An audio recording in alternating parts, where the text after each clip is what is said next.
Should Black Americans leave for Africa? In 1827, that question tore the first Black newspaper in America apart, and you can watch it happen in print.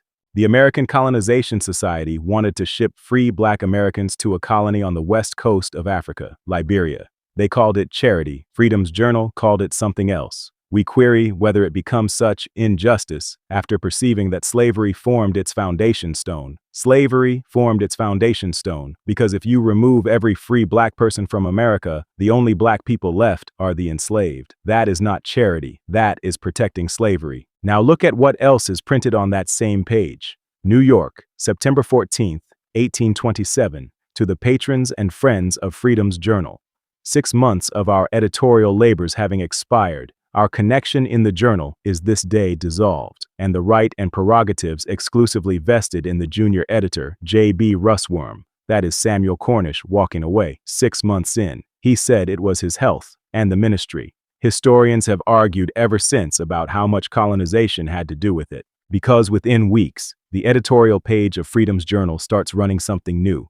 A numbered series, essay after essay, issue after issue, defending the American Colonization Society, not written by the editor, signed by a contributor calling himself investigator, but it ran on their pages for months. The paper that called slavery the foundation stone was now handing its front of the book to the society's case. And then, February 21st, 1829. John Brown Russwurm, sole editor, writes this: "The American Colonization Society have met with much opposition from us, but the mist which completely darkened our vision having been dispelled, we now stand before the community a feeble advocate of the society." He switched sides. In his own paper. The readers came for him, so 2 weeks later he printed a defense, and he titled it "Our Vindication." New York, March the 7th, 1829. The change in our views on colonization seems to be a 7 days wonder to many of our readers. But why, we do not perceive. Like others, we are mortal. Like them, we are liable to changes. And then he asks the question of a man who is tired, who has made half the sacrifice we have to oppose the Colonization Society, who has labored half so much by night and by day for the same end, who has had to bear the brunt of the battle while those who led us into action were sitting quietly at home. 3 weeks after he wrote that, Freedom's Journal printed its last issue.